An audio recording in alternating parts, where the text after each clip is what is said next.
सड़ी गली व्यवस्था के खिलाफ एक खोजी पत्रकार की सत्ता से बगावत देखना चाहते हैं तो हमारे चैनल को लाइक, सब्सक्राइब और शेयर करना न भूलें।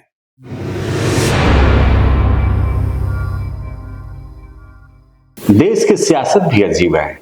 यहाँ की सियासत में भांति भांति के खेला होते रहते हैं। तृणमूल कांग्रेस सुप्रीमो ममता बनर्जी का इजाद किया हुआ सियासत का ये शब्द खेला अब हर एक सियासी दल का जुमला बन चुका है। इस खेला में बहुत कुछ ऐसा है जिसे कुछ हद तक जनता समझती है, लेकिन खेला की चाल में बहुत कुछ जनता के सर के ऊपर से गुजर जाता है।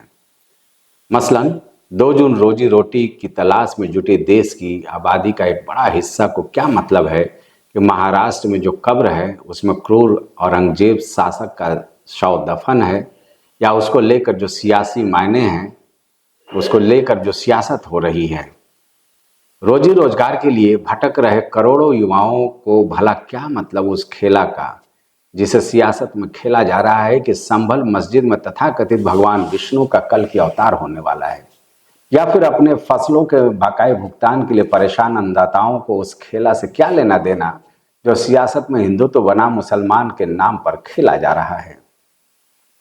दरअसल अब ऐसा लगने लगा है कि इसी तरह के सियासी खेला के जरिए सत्ता हासिल करने की एक आसान राह सियासतदानों ने निकाल ली है। बेशक इस खेल में जन सरोकार कहीं गुम हो जाए। आप सियासी दलों के इस खेला में शामिल हो या ना हो, सियासतदान आपको इस खेला में जबरन लेकर आ ही जाएंगे।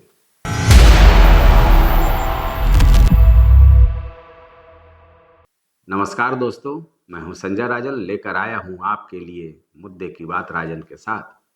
दृष्टांत न्यूज के इस खास कार्यक्रम में आपका बहुत बहुत स्वागत है। हाँ तो दोस्तों, जिस खेला का हम जिक्र करने जा रहे हैं, वैसे तो आपने तमाम न्यूज चैनलों पर इस खेला से संबंधित बयान समय समय पर जरूर सुने होंगे, लेकिन क्या कभी आपने व्यापकता में ये सोचने की कोशिश की है कि आज जो 80 बनाम 20 के खेला को उत्तर प्रदेश ही नहीं बल्कि पूरे प्रदेश में सत्तारूढ़ भारतीय जनता पार्टी की अगुवाई वाली एनडीए सरकार और उत्तर प्रदेश में योगी आदित्यनाथ की सरकार एक एजेंडे के रूप में स्थापित करने में जुटी है, उसका किस तरह का परिणाम भविष्य में देखने को मिलेगा। सत्ता के खेल में ये कहा जा सकता है कि 80% सीटें उत्तर प्रदेश की योगी आदित्यनाथ के दावे के मुताबिक उनके खाते में होगी, जबकि 20% जो सीटें हैं वो उन लोगों के पास जाएगी जो सनातन विरोधी हैं। लेकिन मायने बिल्कुल साफ है, ये हिंदू बनाम मुसलमान की राजनीति का एक हिस्सा है। अब देखिए, महाकुंभ के आयोजन से लेकर महाराष्ट्र में औरंगजेब के कब्र से लेकर उत्तर प्रदेश के संभल मस्जिद विवाद से लेकर न जाने कैसे कैसे मुद्दे और उन मुद्दों को लेकर कट्टरता से भरा बयानबाजी का दौर हमारे देश की मानो नियति बन गई है। उत्तर प्रदेश के मुख्यमंत्री कई बार सनातन के सेवक के रूप में ऐसे बयान दे जाते हैं जिससे उनकी छवि एक कट्टर हिंदुत्ववादी नेता की बनती जा रही है, या यूं कहें कि बन भी गई है। लेकिन ऐसे बयानों को लेकर थोड़ा सा मन कचोटने लगता है कि जब आप मुख्यमंत्री के पद पर बैठ जाते हैं तो चुनाव में बेशक किसका समर्थन मिला हो या न मिला हो, आप उस पूरे प्रदेश या पूरे देश के संरक्षक की भूमिका में हो जाते हैं। उत्तर प्रदेश में 2027 में चुनाव होना है, बिहार में इसी साल के अंत में विधानसभा का चुनाव होना है, 2026 में पश्चिम बंगाल में विधानसभा का सियासी जंग है, और इन सब के बीच जीत का ये कैसा फार्मूला लाया जा रहा है जिसमें हम खुलकर हिंदू मुसलमानों को अपने ही मुल्क में समाज में बांटने लगे हैं। अयोध्या के बाद अब उत्तर प्रदेश में संभल को एक लंबे सियासत का हिस्सा बनाने की कोशिश शुरू हो चुकी है। योगी आदित्यनाथ डंके की चोट पर कहते हैं कि जो हमारा था वो हमें मिलना ही चाहिए। अब समझिए, हिंदुत्व को देश की सियासत में लाने की सालों से संघ की कोशिश को मोदी शाह की जोड़ी ने ऐसा रंग दिया कि बस अब पूछो मत। देश आर्थिक रूप से विश्व की हस्ती बनने का दावा कर रहा है, और हालात यहाँ ऐसे हैं कि रोजी रोजगार से निराश घर बैठे अपने बच्चों को देखकर बूढ़े माँ बाप के माथे पर 24 घंटे पसीना रहता है। चिंता की लकीर खींची हुई है। किसानों से बात करो, उसकी परेशानी से भी ऐसा लगता है जैसे उनके लिए अच्छे दिन का सपना अभी कोसों दूर है। महंगाई का ऐसा तेज कि हर गृहस्थी संभालने वाली महिला उस महंगाई में हर दिन एक नई उम्मीद की राह तलाश रही है। हर पर्व त्योहार के पहले ऐसा माहौल बनाया जाता है मानो ना जाने कौन सा प्रचंड खतरा हमारे सांप्रदायिक सौहार्द पर आन पड़े। भारतीय जनता पार्टी इस नैरेटिव को सेट करने में लगातार रात दिन जुटी है कि केवल उनके समर्थक ही सनातन धर्मी हैं, बल्कि अगर कोई दूसरे अन्य धर्म संप्रदाय को साथ लेकर चलने की बात करे तो वो सीधे तौर पर सनातन विरोधी हैं। और इसी फार्मूले में 80 बनाम 20 का सियासी खेल का जन्म होता है।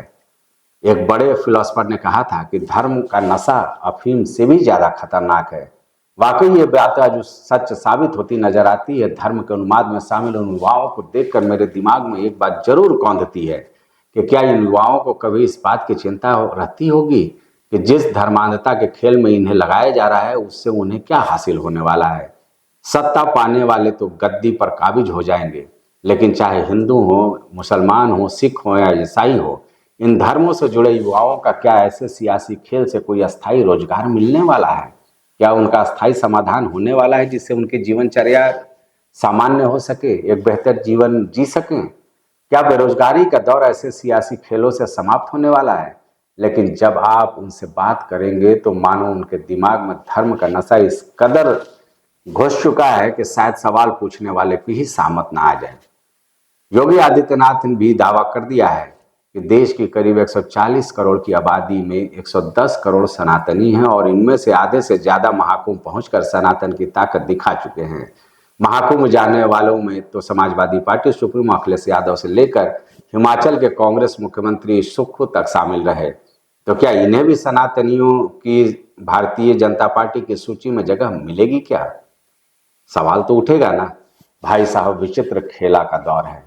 अखिलेश यादव कहते हैं कि पिछले साल हुए लोकसभा चुनाव में उत्तर प्रदेश में 80 बनाम 20 का खेला समाजवादियों ने धराशायी कर दिया और अगले विधानसभा चुनाव में भी ऐसा ही होने वाला है। योगी कहते हैं कि 80 वाले फिर जीतकर उत्तर प्रदेश में सरकार बनाएंगे और विरोधी केवल 20 में ही सिमट कर रह जाएंगे। और शायद इसी दावे को पुष्ट करने का हथियार है संभल का मस्जिद विवाद, औरंगजेब जैसे शासक का जिनका कब्र से बाहर निकलना, सियासत का एक ऐसा रंग दिया जाना जिसमें हिंदुत्व बनाम मुसलमान के नाम पर वोटों का ध्रुवीकरण किया जा सके। मेरे ख्याल से सियासत का ये खेला कभी कांग्रेस जमकर मुस्लिम तुष्टीकरण के नाम पर खेलती रही, तो आज फिर वही काम सनातनियों को लेकर भारतीय जनता पार्टी अपने आनुषंगिक संगठनों के साथ कर रही है। और इन सब के बीच शिवसेना का मुखपत्र सामना इस नाम दे रहा है भारत के हिंदू पाकिस्तान बनाने की कोशिश, भारत को हिंदू पाकिस्तान बनाने की कोशिश। और फिर इसका परिणाम भी ये बताया गया है कि जाते जाते सत्तारूढ़ बीजेपी देश को खंड खंड कर देगी।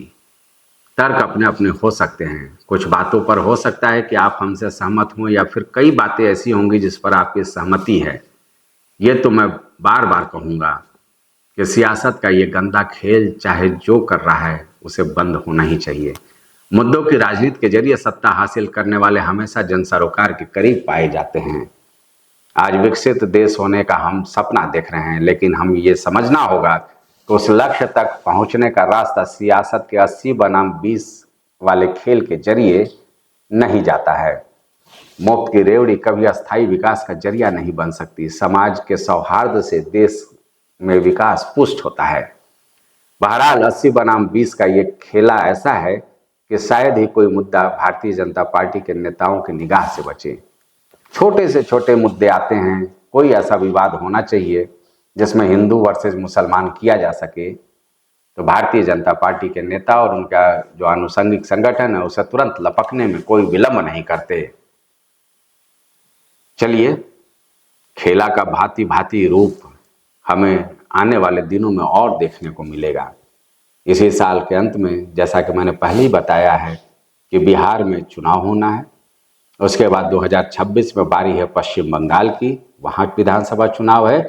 और देश के सबसे बड़े सूबे उत्तर प्रदेश में 2027 में विधानसभा का चुनाव होना है।